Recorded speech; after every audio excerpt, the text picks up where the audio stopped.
Bom dia! Nessa aula eu vou falar a respeito do quadro clínico da esquizofrenia. O referencial teórico que eu estou utilizando aqui é o DSM-5. É importante destacar isso porque ocorreram mudanças do DSM-4 para o 5 e existem diferenças entre a definição do DSM-5 e do CID-10 e do CID-11, além deles serem bastante diferentes também das descrições históricas que existem da esquizofrenia.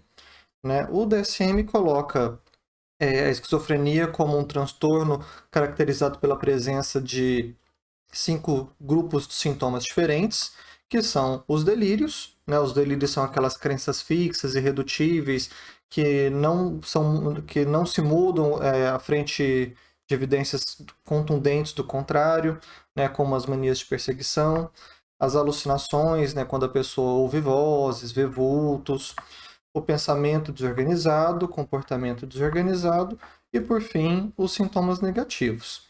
E explico cada um desses em mais detalhes. Então, lembrando que os delírios, eles são uma alteração do pensamento, os delírios são crenças fixas, irreais, baseados numa inferência incorreta da realidade e que a pessoa mantém aquela crença mesmo com evidências contundentes do contrário. Então, o DSM que coloca que são as crenças fixas, que não são passíveis de mudança à luz de evidências conflitantes. O seu conteúdo pode incluir muitos temas diferentes, existem muitos tipos de delírios diferentes, mas na esquizofrenia, os mais comuns vão ser os delírios persecutórios, em que a pessoa acredita que algum familiar, vizinhos, conhecidos, a polícia, uma organização, alguém está querendo fazer mal para ela, matar ela ou a família dela. Os delírios de referência, em que a pessoa acredita que pessoas desconhecidas estão falando, te observando ou falando a seu respeito. Então tem gente desconhecida lá na rua, estão falando sobre mim, tem a pessoa lá conversando no celular, está falando de mim, está rindo de mim, está me observando, a televisão, a rádio, a internet estão falando a meu respeito. Os delírios de influência, em que a pessoa acredita que está sendo controlada de alguma forma. Aqui pode entrar o famoso chip na cabeça, que está controlando as suas ações. A pessoa pode acreditar que outras pessoas estejam colocando pensamentos dentro da sua cabeça ou te obrigando a agir de certa forma.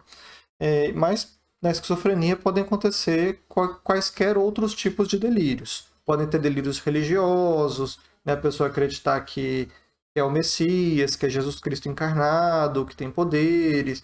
Pode acontecer delírios grandiosos.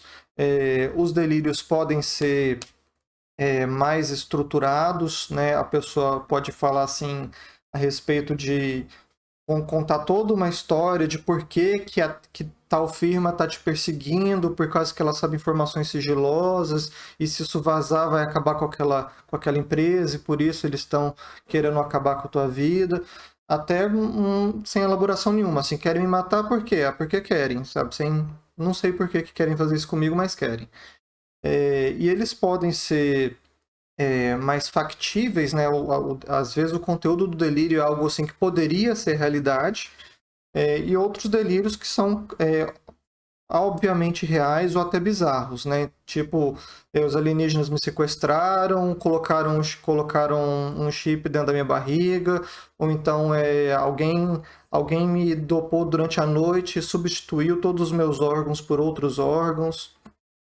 Então, o delírio assim, é um mundo muito grande à parte.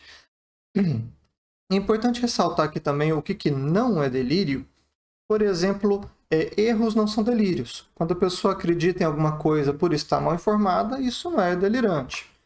Mentira também não é delírio. A pessoa acredita no delírio. Para a pessoa que está psicótica, aquele conteúdo delirante é plenamente real. A pessoa acredita naquilo. E a mentira, a pessoa está contando algo irreal que ela sabe que é irreal por algum motivo X por trás que esteja motivando a mentira. Preconceitos ou racismo também não é delírio, isso já é um problema de caráter e não um transtorno mental. Superstições, quebrar espelho, gato preto, passar debaixo da escada, costurar a boca do sapo, essas coisas todas aí também não são consideradas conteúdos delirantes, apesar de serem completamente irreais. E crenças também não podem ser consideradas delírios. Seja crenças de origem religiosa, seja crenças políticas. Então, assim, o socialismo nunca deu certo em nenhum país do mundo, mas eu acho que aqui vai dar certo. Por mais que seja real, não é delirante. Eu acredito, eu adoro o Olavo de Carvalho, eu acredito que os comuno-globalistas querem dominar o mundo. Por mais que seja irreal, é algo assim, como faz parte daquele grupo sociopolíticos, também não pode ser considerado delirante. A Terra planista, a Terra é plana, como faz parte daquela cultura, daquele grupinho, também não pode ser considerado delirante, apesar de ser uma coisa completamente real e que não muda à luz de evidências contrárias. Bom, sobre as alucinações, as alucinações já são experiências semelhantes à percepção que ocorrem sem um estímulo externo. Então, as alucinações são alterações da senso-percepção dos órgãos do sentido, que a pessoa tem a percepção de um estímulo quando aquele estímulo é ausente. Então, a pessoa enxerga alguma coisa quando não tem nada lá, ouve alguma coisa quando não tem nada fazendo barulho. Também podem acontecer alucinações olfativas, gustativas ou táteis. Na esquizofrenia, o mais comum é que as alucinações sejam auditivas e, em segundo lugar, visuais. As alucinações auditivas podem incluir barulhos, ruídos, ouvir que tem gente andando dentro de casa, batendo na porta, andando em cima do telhado. E também pode acontecer as famosas vozes, né, que a pessoa ouve algo, alguém falando algo para ela, quando não tem ninguém falando nada. As vozes podem ser de homem, de mulher, de criança ou de idoso, pode ser de uma pessoa conhecida ou desconhecida, pode ser sempre a mesma voz ou podem ter várias vozes diferentes. Pode inclusive acontecer de ter várias vozes ocorrendo simultaneamente e uma voz conversar com a outra. O que as vozes falam é algo que é importante de se investigar, né? Comumente as vozes xingam a pessoa, ficam denegrindo ela, criticando o comportamento, e as vozes podem ordenar que a pessoa faça alguma coisa. Então, assim, é importante a gente avaliar assim, o conteúdo alucinatório até para inferir se existe um risco de suicídio ou risco de heteroagressividade. A mesma coisa vale para os delírios. A pessoa pode, assim, tem gente querendo me matar, eu vou matar os meus vizinhos antes que eles me matem. Então, assim, é importante a gente investigar o conteúdo do delírio e o conteúdo da alucinação. Já a alucinação visual, na esquizofrenia, o comum é que sejam vultos com forma humanoide, pretos, mal definidos. A pessoa não enxerga outra pessoa claramente, né? Ela geralmente fala assim que enxerga vultos passando no campo de visão, no canto do olho. Então, como eu já expliquei, as alucinações podem acontecer em qualquer modalidade sensorial. E algumas experiências alucinatórias não são consideradas patológicas, né, que podem acontecer em qualquer pessoa. Alucinação ao acordar ou adormecer, né, que elas são chamadas de hipenagógicas e hipnopômbicas. Se isso acontecer com frequência, pode até caracterizar um transtorno do sono, uma parassonia, mas não um quadro psiquiátrico. E experiências religiosas ou culturais também não são consideradas manifestações de qualquer forma de patologia. Então, por exemplo, quando um médium no centro espírita está escutando a voz do espírito, do espírito e escrevendo o que o espírito está falando para ele, isso não é considerado alucinação auditiva. O Banda, Candomblé também tem essa coisa de escutar os espíritos, né, de incorporar eles. Nada que faça parte de um contexto religioso vai ser considerado patológico, né? O pessoal lá de algumas igrejas evangélicas, né, que incorpora o diabo e exorcizado, nada disso é considerado patológico porque faz parte daquela religião. Outros critérios diagnósticos que vão estar incluídos na esquizofrenia vão ser a desorganização do pensamento. Isso é algo que a gente observa através da fala da pessoa. Então pode ir desde coisas um pouco mais leves, né, como a resposta que a pessoa traz não tem nenhuma conexão com a tua pergunta, ou enquanto a pessoa está falando, ela troca de um tema para o outro, sem a menor conexão entre os temas. Até frases que são como se fosse uma mistura de palavras aleatórias completamente incompreensíveis. O comportamento motor, o grosseiramente desorganizado, né? Desorganização do comportamento, isso pode se manifestar da pessoa ter um comportamento muito infantilizado para a idade dela, pode se manifestar por um comportamento catatônico, né, em que ela para de responder a estímulos externos, tanto verbais quanto motores, pode chegar a ficar horas parado, olhando para o nada, sem fazer absolutamente nada, deixando de comer, deixando de beber água. Às vezes acontece da pessoa colocar várias roupas uma em cima da outra, se sujar com a própria urina ou com as próprias fezes, espalhar no quarto, coisas do tipo. E por fim, os sintomas negativos da esquizofrenia. Todos os que eu falei até agora, os quatro, podem ser. Existe uma classificação de sintoma positivo e negativo. Né? Os sintomas positivos são experiências que normalmente não acontecem com as pessoas e tem na esquizofrenia, né? Ou em outros quadros psicóticos. E por isso são positivos no sentido que você está acrescentando algo novo. E os sintomas negativos são habilidades que normalmente as pessoas têm e que podem estar reduzidas ou se perder na esquizofrenia. Então, sintomas negativos vão incluir a expressão emocional diminuída, que é o famoso embotamento afetivo. Isso daí não significa que a pessoa não sinta emoções, mas a gesticulação, a entonação da voz e a expressão facial dela vai estar muito diminuída, dando um ar meio robótico, dando a impressão de que a pessoa não sente nada, nem alegria, nem tristeza, nem raiva. Pode acontecer a avolia e a anedonia. A anedonia é a perda de interesse por atividades prazerosas. Então, normalmente a pessoa deixa de fazer coisas que ela gostava, que ela tinha prazer. E a avolia é a perda de motivação, é a perda de iniciativa por tudo. Trabalho, estudo, constituir família, amizades. A avolia pode chegar inclusive ao ponto da pessoa perder cuidado de higiene pessoal, de afazeres domésticos e necessidade de supervisão e de estímulo para essas atividades de vida diária. A alogia, que é o empobrecimento do pensamento, isso também é observado através da fala, né, em que a pessoa não elabora as respostas, né, as respostas são muito monossilábicas, de sim ou não, sem explicar, sem elaborar nada, não consegue, não vai para frente qualquer diálogo. E a falta de sociabilidade e isolamento social que são tão comuns, né, da pessoa tinha amizades, às vezes namorava e vai perdendo interesse, vai perdendo os amigos. Muitas vezes a pessoa com esquizofrenia acaba tendo um círculo de amizade somente com os seus familiares mais próximos. Bom, e assim, aqui a gente trouxe assim, vários sintomas diferentes, né?